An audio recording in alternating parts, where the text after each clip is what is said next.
Hi Reddit. I'm Maya, 27, and I'm mad. But not just normal, you ruined my shirt mad. I mean furious on a cellular level mad. It started with a group chat. A week before our family's long-awaited trip to Greece. Yeah, the one we've been planning for 8 months. My sister Tessa, 29F, dropped a casual bombshell. Hey guys, Maya can't come. Someone needs to stay behind with Grandma's dog. No discussion. No, let's talk about it. Just boom.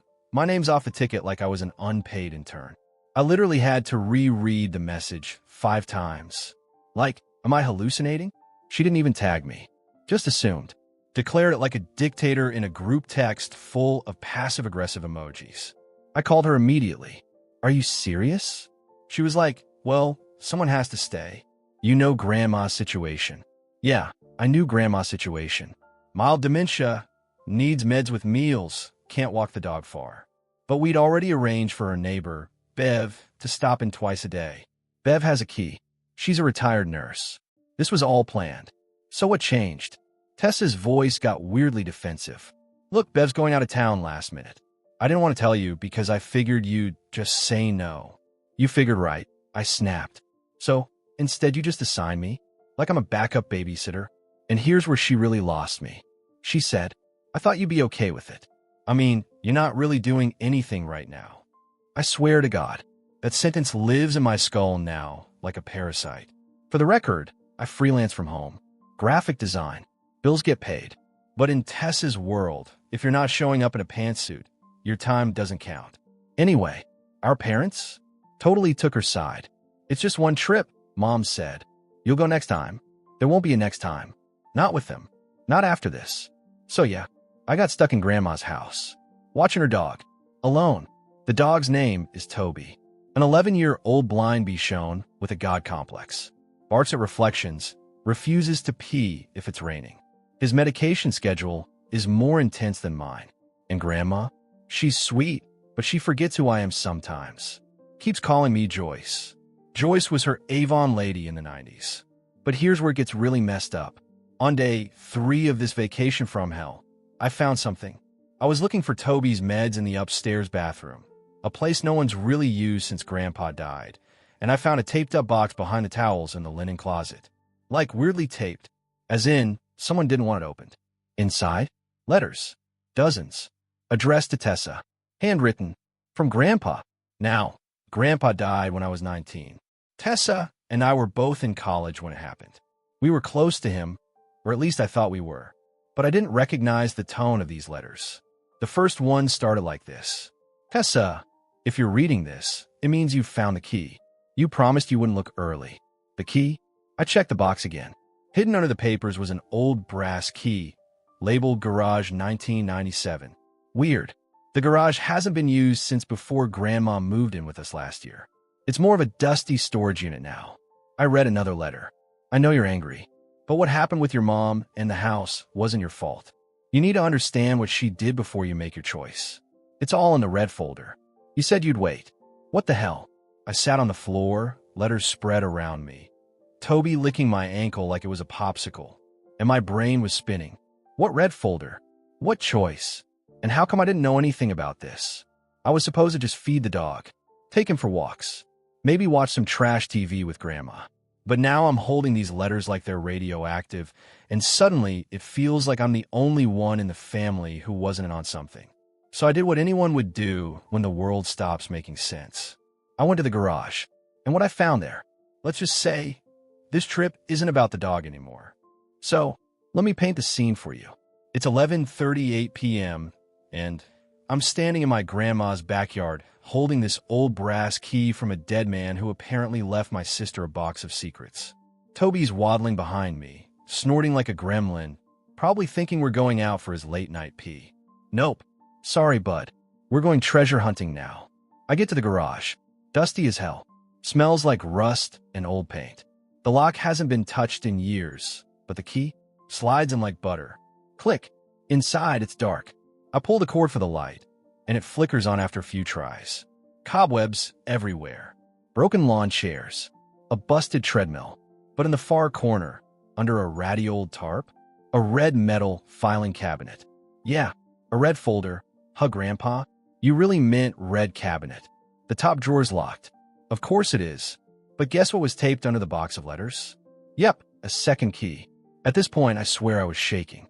Part fear, part adrenaline. Like I was in one of those true crime podcasts I always fall asleep to. I opened the drawer. Inside, one thick red folder, labeled in black Sharpie. The house, 2004 to 2009. I start flipping. Deeds, bank statements, legal documents, letters, and then photocopies of text messages. From my mom. Not gonna lie, my stomach dropped. I sit right there on the concrete floor and start reading like my life depends on it. And maybe it does. Because apparently, back in 2006, my mom was broke. Not like, oh no, we can't afford Starbucks broke.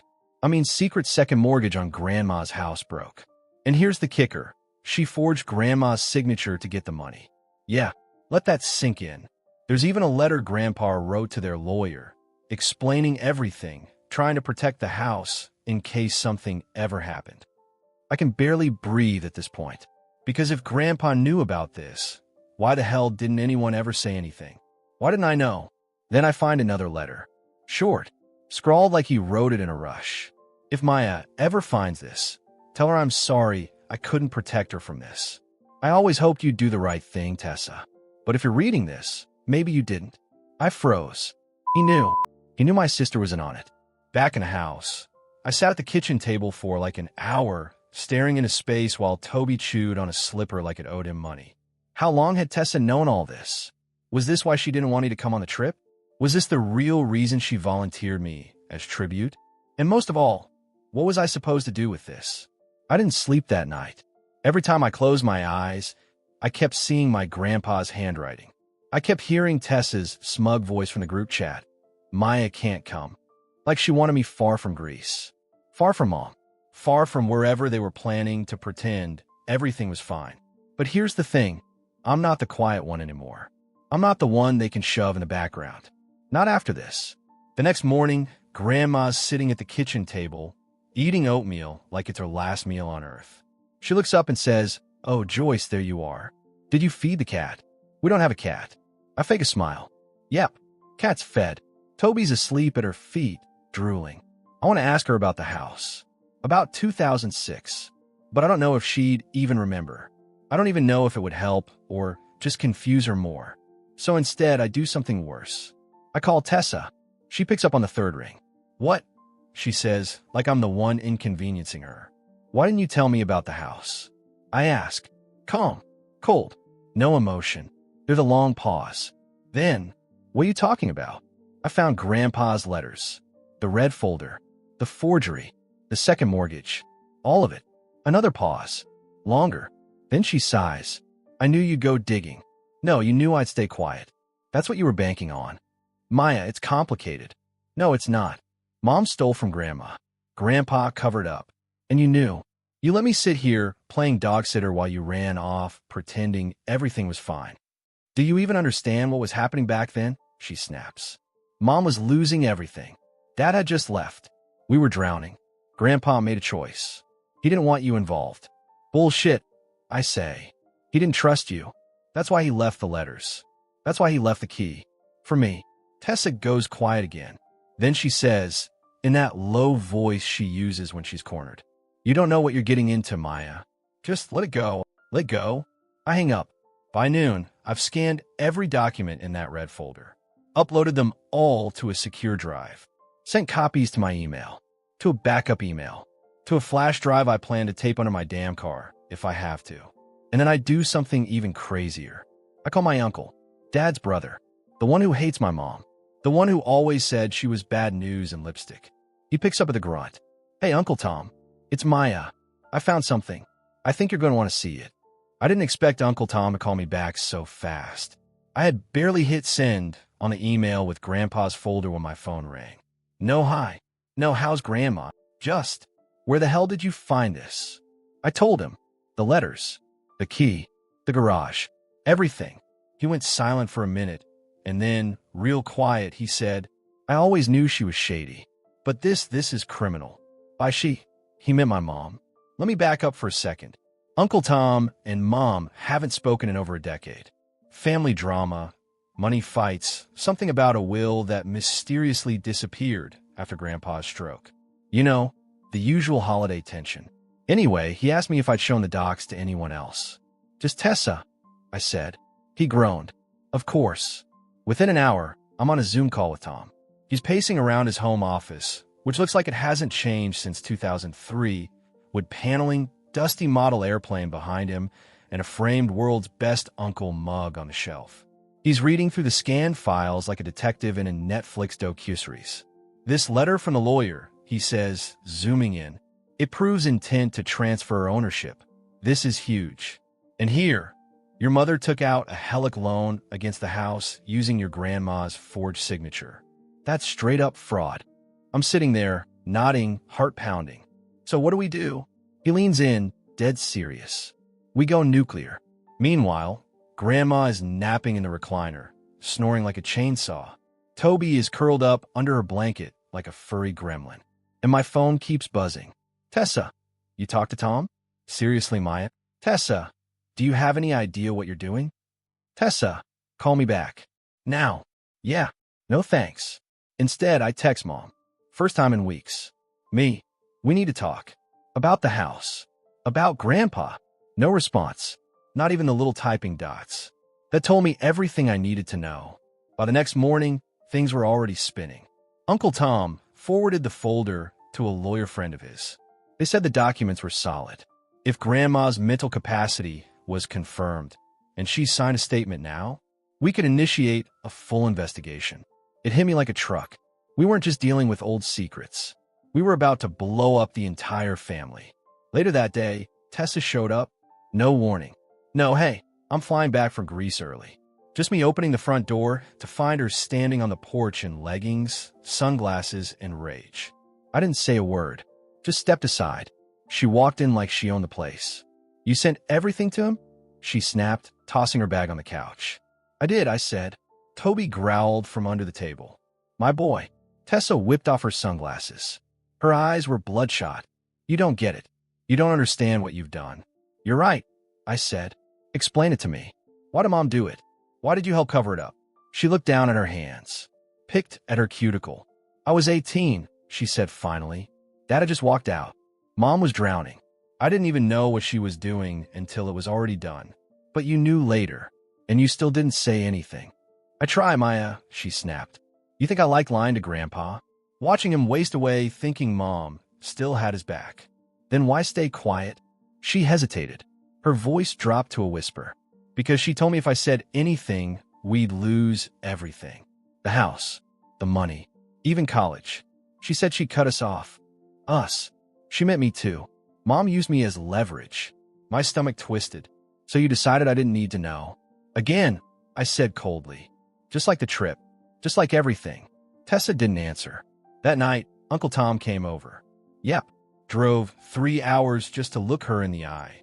It was like a courtroom in Grandma's living room. Grandma was upstairs asleep, completely unaware of a nuclear bomb going off downstairs. Tessa sat on the arm of the couch, arms crossed, defensive. Tom paced like a prosecutor. You had the evidence this whole time, he said. You let your mother forge a signature, commit fraud, and lie to the entire family. She was protecting us.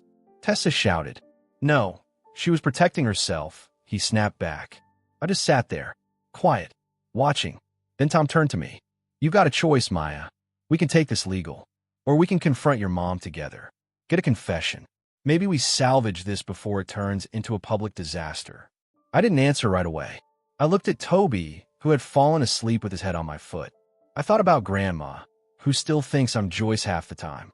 I thought about my mom, smiling at holiday dinners, pretending everything was okay, while the whole house was built on a lie. Finally, I looked up. Let's burn it down. We didn't warn her we were coming. It was a Thursday, midday. Too early for wine, too late for excuses. Tom picked me up in his old, rattling truck, the kind of vehicle that smells like motor oil and bitter family history. He didn't say much on the drive, just gripped the steering wheel and muttered, "She always thought she was smarter than everyone else." I didn't reply. I was too busy rehearsing what I'd say. But no amount of mental prep could have made me ready for what actually happened. Mom opened the door, wearing an apron and holding a wooden spoon, like some character out of a 1950s sitcom. Maya? Tom? She blinked. What are you? We need to talk. Tom cut her off. Now! She stepped aside, her face instantly switching to neutral, the expression she uses when she's in damage control mode. We walked into the kitchen. Smelled like tomato soup. Pot on the stove. Soft jazz playing from the little speaker on the counter. She'd been having a nice, peaceful day. Not anymore. I dropped the red folder on the table. Her hand froze mid-stir. She didn't look at it. You know what that is? I said. A beat of silence. Then she turned off the stove and said, calm as ever. I see you've been snooping. Snooping? I snapped. Grandpa left this for Tessa. She hid it. You both hid it. And now I'm supposed to believe I'm the villain for finally opening the damn thing. Tom sat down, arms crossed. Cut the act, Linda. You forged Mom's signature. You nearly lost the house. You lied to your father and your kids. That folder is full of enough to press charges. Still, no reaction. She just sighed. Then, finally, she looked at me. You want the truth, Maya? Fine. But don't act shocked when it doesn't look the way you imagined. She pulled out a chair. Saturday. Crossed her legs like she was giving a TED Talk on betrayal. It was 2006. Your dad had emptied our accounts and skipped town with his assistant. I was left with 2 girls and a mortgage. Your grandma wasn't helping. She refused to sell the second property or touch her savings. And your grandpa? He was already sick. He just didn't want to admit it. She paused. I didn't steal the money for a vacation. I used it to keep you and your sister fed, to keep the lights on. And yeah, I forged the signature, because no one else was coming to save us. My fists clenched. You could have asked for help. I did, she snapped. Your uncle refused. Your grandpa told me to figure it out like a real adult. So I did. Tom scoffed. That's not true. I offered to pay the utilities. You told me to mind my business. Because you made it conditional, she snapped. You wanted control. You wanted to manage the household, like I was some failure who couldn't handle her own kids. You were failing, he shot back. I couldn't take it. I stood up. So why lie for years? Why make Tessa lie? Why not come clean when Grandpa was dying? When he left the damn letters? Mom's voice dropped. Because I was scared. I thought I'd lose everything. The house. You. Respect. And then when your grandpa passed, I figured, what's the point? What good would the truth do anymore? You mean you got comfortable living in the lie? I said coldly. She looked up at me, and for the first time, really looked guilty. You're not wrong, she whispered. But it wasn't about greed. It was about survival. Tom shook his head. You always twist things into a noble story. But what about the second loan, huh? The one you took out in 2012, when the first one was nearly paid off. Explain that. That hit her. Her face cracked, just a little. I was trying to buy the title from the bank, she stammered. I thought if I could consolidate. Bull. Shit. Tom slammed the table. I just stared at her. All those nights, she made me feel guilty for needing money for college. All the time she told me, money doesn't grow on trees, while she played financial gymnastics with someone else's house. You let me move out at 19 into a moldy basement apartment, I said quietly, while you sat on 2 mortgages and pretended it was all fine. Do you even hear yourself? Tears welled up in her eyes, but I didn't care. She leaned forward, her voice trembling now. I know I made mistakes. I was desperate, but this doesn't have to go public. We can fix this. Quietly. I'll sign whatever statement you want. Just don't let this destroy the family. Tom stood up. You destroyed the family. Years ago, we're just finally digging up the body. We left her kitchen in silence. I didn't cry. I didn't rage. I just felt empty, like I had finally cracked open the truth and found nothing inside worth holding on to. Back at Grandma's, I made her tea. She smiled at me, called me Joyce again, then asked if I had seen her blue slippers. I hadn't, but I said yes anyway. I brought her a blanket and sat with her while she watched the shopping channel. And suddenly, I realized something. She never needed her house to be saved. She needed us to stop pretending everything was fine. I called Tessa that night, told her what happened, told her Mom confessed, told her I was done lying for everyone else's comfort. She didn't say much. Just what now? I said, now we tell the truth. even if no one wants to hear it. The post went up on a Sunday. I sat at Grandma's kitchen table with Toby snoring at my feet and my laptop open. My fingers hovered over the keyboard for a long time. I knew that once I hit post, there was no going back. But I also knew this. Silence was what let them get away with it for so long. So I told all, Reddit style, not the sugar-coated we all make mistakes version, the real story. About the forged mortgage, about the letters, about Tessa, about my mom's fake sacrifice, about Grandpa and how he tried to shield the truth until the end. I didn't use names. I didn't have to. The details were enough for the people who mattered. I tag it under r/family drama. Within 2 hours, it had 4,000 upvotes. By nightfall, it hit the front page. At first, the comments were all strangers. You did the right thing. Families like this never change unless someone forces it. Grandpa was the real one. Protect Grandma at all costs. Then the messages started coming in privately. From family. My cousin Laura sent a DM. Is this about your mom? Because I think my parents knew something too. Then Aunt Rachel. I always wondered why your mom suddenly had money in 2007. Thank you for saying what we were too scared to. And then, finally, the one I was waiting for. Tessa, you said you wouldn't go public. My reply was one line. You said you'd tell the truth. The fallout hit like a freight train. My mom called me 5 times. I didn't pick up. Then she left a voicemail that was so furious she had to stop and catch her breath halfway through. You've humiliated me. You've ruined this family. This is your grandmother's business, not the internet's. She still didn't get it. Grandpa left that folder for us. The truth wasn't just some dirty secret to be buried. It was a warning, and I finally listened. Uncle Tom, on the other hand, was loving it. He called me the next morning. You went full whistleblower, he said, laughing into the phone. I'm proud of you, and your grandpa would be too. We talked about next steps, the legal kind. Turns out, even after all these years, if Grandma signs a statement, and there's evidence, which we now have, the forged mortgage can be challenged. She might even be able to reclaim ownership fully, remove Mom's name from everything. There was one big issue, though. Grandma's memory. It was slipping fast. There were good days, and there were days she called me Kathy and asked if I'd seen her husband, who'd been dead for over a decade. We had to act now, so we sat down with her. Me, Uncle Tom, our lawyer. I was scared she wouldn't understand. But that day, by some miracle, she was sharp. We showed her the papers, the folder, Grandpa's letters. She read slowly, quietly, no questions. And then she looked up and said, I always knew she did something, but I didn't want to believe it. She signed a statement. We had everything we needed. Mom found out a day later. She showed up at the house, unannounced, in full meltdown mode. Eyes red, hair a mess, talking fast like if she stopped, the whole world would catch up to her lies. You let him talk her into this? She shouted at me. You let Tom manipulate her when she can't even remember her birthday some days? She remembered this, I said. She turned to Grandma, her voice suddenly sickeningly sweet. Mom, please. You know this isn't right. You know me. Grandma didn't even look at her. Just mumbled, you took the money. That wasn't right. And that was it. No yelling. No drama.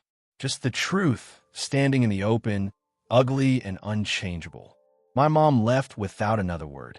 A week later, Tessa moved out of her condo. I don't know where she went. She blocked me on everything. I'm okay with that. Sometimes peace means cutting out the people who smile while stabbing you. The lawyer says we're making progress.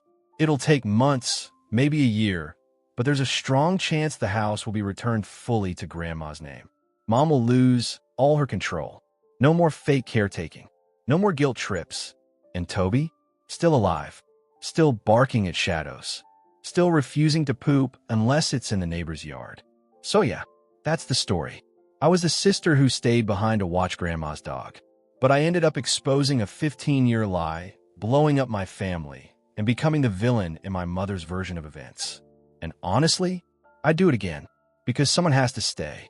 Someone has to protect the ones too old or too tired to fight for themselves. Someone has to open the box, use the key, light the match, and when they ask, why did you ruin the family? I'll smile and say, I didn't ruin it. I just stopped pretending it wasn't already broken. See you later.